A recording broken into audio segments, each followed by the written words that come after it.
उम्मीद करता हूं कि आप सब लोग बेहतर होंगे। एससीएस एकेडमी की ऑनलाइन क्लासेस में आप सभी का बहुत बहुत स्वागत है। दोस्तों, आज की हमारी इस क्लास में हम भूगोल के एक महत्वपूर्ण टॉपिक पर चर्चा करेंगे जिसका नाम है लॉर्ड केल्विन की गैसीय नेबुला परिकल्पना।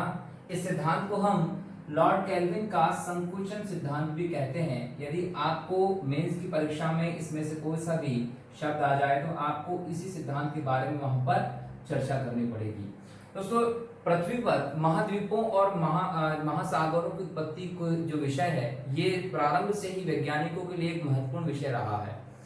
हर जगह इस बात को लेकर कहीं न कहीं वैज्ञानिकों के मन में एक कौतूहल रहता था या एक प्रकार से उत्साहित रहते थे वो कि ये पता किया जाए कि किस प्रकार धरती पर महाद्वीप और महासागरों की उत्पत्ति हुई थी। और इसी क्रम में कालांतर में अलग अलग वैज्ञानिकों के द्वारा अलग अलग सिद्धांत प्रस्तुत किए गए थे। लेकिन जब बात करते हैं हम इस सिद्धांत के बारे में कि सबसे पहला सिद्धांत किसने दिया था, तो तब नाम आता है लॉर्ड केल्विन का। लॉर्ड केल्विन एक ब्रिटिश भौतिक शास्त्री थे। याद रखना है कि ब्रिटिश थे, अंग्रेज थे, भौतिक शास्त्री थे और एक इंजीनियर थे।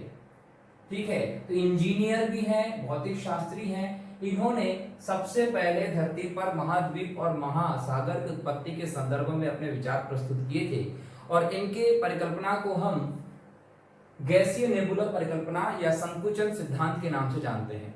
केल्विन ने कहा कि जब पृथ्वी अपनी प्रारंभिक अवस्था में उत्पन्न हुई थी, सब लोग जानते हैं कि पृथ्वी की उत्पत्ति तारे से हुई है। तारा एक आग का गोला होता है, गैस का गोला होता है, बहुत गर्म है, जिसका तापमान बहुत ज्यादा है।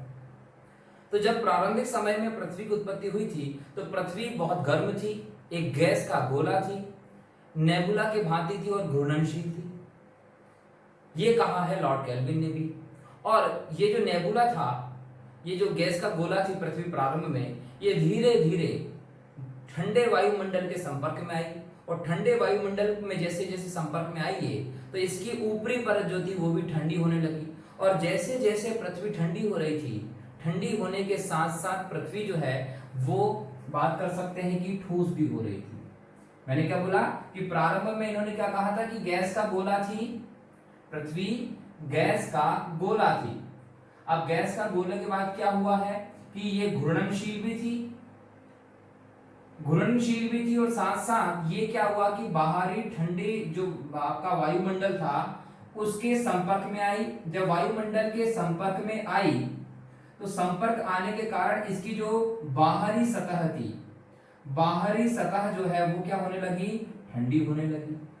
और जैसे जैसे इसकी बाहरी सतह पृथ्वी की ठंडी होने लगी तो ठंडी होने के साथ साथ वो ठोस भी होने लगी धीरे धीरे करके।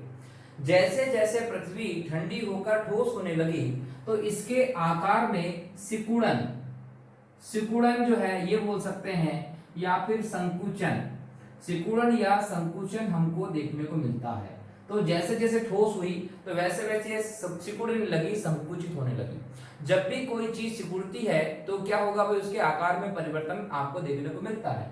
तो जैसे जैसे सिकुड़ी तो इसके कुछ भाग, क्या बोल सकते हैं, इसके कुछ भाग जो थे वो ऊपर उठ गए। कुछ भाग क्या हुए, ऊपर उठ गए। अब कुछ भाग ऊपर उठेंगे तो कुछ भाग नीचे भी धंसेंगे, तो कुछ भाग क्या हो गए, नीचे धंस गए। कुछ भाग ऊपर उठे और कुछ भाग नीचे धंस गए। ठीक है, अब यहां पर जैसे ही पृथ्वी में ये परिवर्तन देखने को मिला, उसी के साथ इसी क्रम में पृथ्वी पर अपना गुरुत्वाकर्षण क्षेत्र जो है, पृथ्वी का अपना गुरुत्वाकर्षण क्षेत्र जो है वो अस्तित्व में आया, उसका निर्माण हुआ। और ये जो वायुमंडल है उसके गुरुत्वाकर्षण के साथ पृथ्वी से निकलने वाली गैसें जो है वो संबद्ध हो गई। क्या कि जैसे ही ठोस हुआ, धसा, इसके बाद पृथ्वी का अपना गुरुत्वाकर्षण क्षेत्र जो है उसका निर्माण हुआ और पृथ्वी से निकलने वाली गैसें जो थी वो वायुमंडल के गुरुत्वाकर्षण के साथ क्या हो गई, संबद्ध हो गई।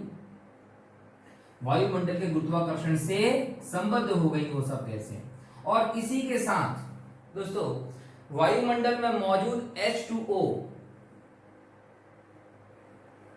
ये जो गैसें थी इनकी क्रियाएं होने लगी और इनकी क्रिया के बाद संघनन की प्रोसेस हुई और संघनन की प्रोसेस के बाद जल की बूंदों का निर्माण हुआ। काय का निर्माण हुआ, जल की बूंदें बनी। कैसे बनी? इन गैसों का संलयन हो गया, संलयन के बाद संघनन की प्रोसेस के चलते बादल बने और कहीं ना कहीं जल की बूंदों का निर्माण हुआ। अब ये जल की बूंदें जैसे बड़ी हुई तो ये इस पृथ्वी के गुरुत्वाकर्षण क्षेत्र के संपर्क में आई और ये पृथ्वी पर गिरने लगी। बोलने का मतलब क्या? एक लगातार वर्षा जो है वो शुरू हो गई। लगातार वर्षा चलती रही कई सालों तक और केल्विन के अनुसार जो क्षेत्र ऊपर उड़ गए थे वो महाद्वीप बने थे और जो क्षेत्र नीचे धंस गए थे इसमें वो महासागर बने। कैसे बने महासागर? कि ऊंचे भाग जो थे वो तो सूखे रह गए थे, वो महाद्वीप बन गए, परंतु जो भाग नीचे धंस गए थे उन धंसे भागों में इस वर्षा का पानी भरा गया और बाद में वही महासागर के रूप में अस्तित्व में आ गए थे। ये कहना था केल्विन का और इस प्रकार केल्विन ने कहा कि संकुचन के कारण ही धरती पर महासागर और महाद्वीपों की उत्पत्ति हुई है। ऐसा पूरा सिद्धांत प्रस्तुत किया था लॉर्ड केल्विन ने। कहीं ना कहीं प्रारंभ में जब कोई दूसरा सिद्धांत नहीं था, कोई और विचारधारा नहीं थी, तो इस पूरी परिकल्पना को ही लेकर चला जा रहा था। लेकिन दोस्तों बाद में क्या हुआ? दूसरे वैज्ञानिक आए, उन वैज्ञानिकों ने केल्विन के सिद्धांत की आलोचना की और अपना एक अलग सिद्धांत प्रस्तुत किया। कैसे? कि याद रखना है कि इसकी आलोचना हम लोगों को करनी पड़ेगी, क्योंकि जब तक हम पुराने सिद्धांत की आलोचना नहीं करेंगे, उसकी कमियां नहीं बताएंगे, तब तक हमारा नए सिद्धांत को हम स्थापित नहीं कर पाएंगे। तो बाद के जो वैज्ञानिक आए जिनमें एफ.बी. टेलर, अल्फ्रेड वेगनर और हम बात करें तो कोबर जैसे वैज्ञानिक इंपॉर्टेंट थे। इसके बाद हैरी हेस का नाम भी इसमें शामिल होता है, जिन्होंने अपने सिद्धांत प्रस्तुत किए थे इस संदर्भ में। तो इनकी आलोचना किस आधार पर की गई? सबसे पहली बात तो ये कि इसे प्राचीन सिद्धांत घोषित कर दिया गया। क्या बोला गया? कि ये जो केल्विन का सिद्धांत है ये प्राचीन सिद्धांत, एक पुराना सिद्धांत, इसको घोषित कर दिया गया और ये कहा गया कि टेलर का सिद्धांत हो, अल्फ्रेड वेगनर का सिद्धांत हो, टेलर का सिद्धांत आया, अल्फ्रेड वेगनर का सिद्धांत आया, कोबर का सिद्धांत आया, इसके अंतर्गत महाद्वीपीय विस्थापन सिद्धांत आया था। इसके साथ ही हम लोगों ने बात की थी कि प्लेट विवर्तनी के सिद्धांत आया था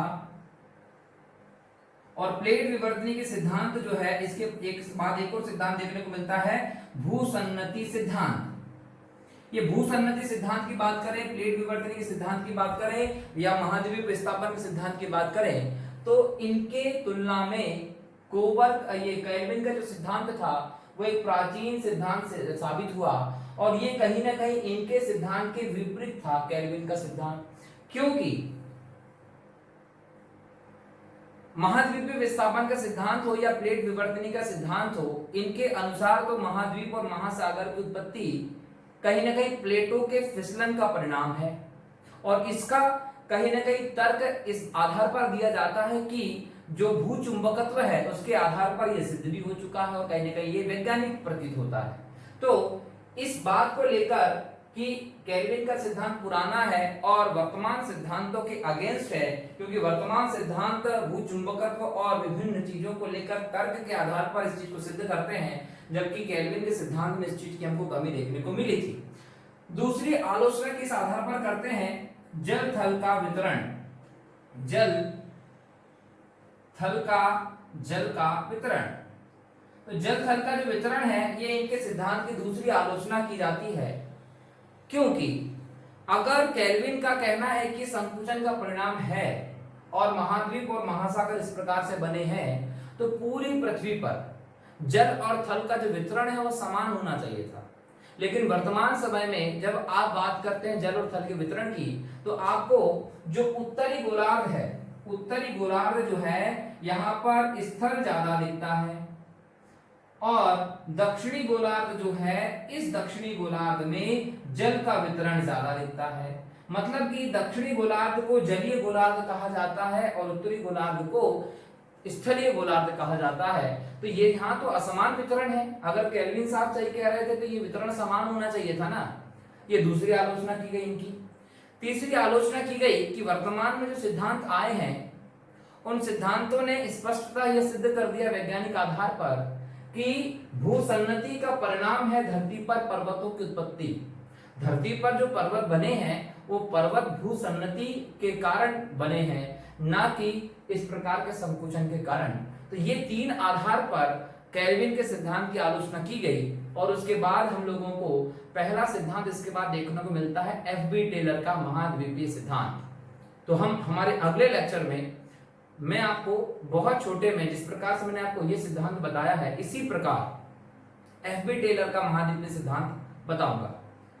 दोस्तों ये जो सिद्धांत है इसको लेकर एग्जाम में क्वेश्चन सीधा बन सकता है। मेंस एग्जाम में लॉर्ड केल्विन की गैसीय नेबुला परिकल्पना के संदर्भ में चर्चा करें या उस पर प्रकाश डालें। लॉर्ड केल्विन के संकुचन सिद्धांत से आप क्या समझते हैं इसके बारे में आपको बताने को आ सकता है। तो जो भी चीजें आती है आपको इसका उत्तर उसी बेस पे लिखना होगा कि पहले आपको सिद्धांत बताना होगा और फिर उसकी आलोचना की बात करनी होगी, यदि आलोचनात्मक परीक्षण की बात करते हैं तो अपने हिसाब से आपको सिद्धांत को मेंटेन कर लेना है। मैंने आपको इसकी थ्योरी को बता दिया है, इसको अपने हिसाब से लिख लीजिएगा। ठीक है, मिलते हैं अगली क्लास में जिसमें मैं आप लोगों से एफ.बी. टेलर के सिद्धांत को चर्चा करूंगा। और यदि आपको प्रॉपर समझ में आया है सिद्धांत, तो अगले सिद्धांत को समझने के लिए, एफ.बी. टेलर के महाद्वीपीय सिद्धांत को जानने के लिए, उसकी इजी व्याख्या सुनने के लिए इस YouTube चैनल को लाइक कर दो, सब्सक्राइब कर दो, वीडियो को अपने दोस्तों के साथ शेयर कर दो। जय हिंद, जय भारत, वंदे मातरम।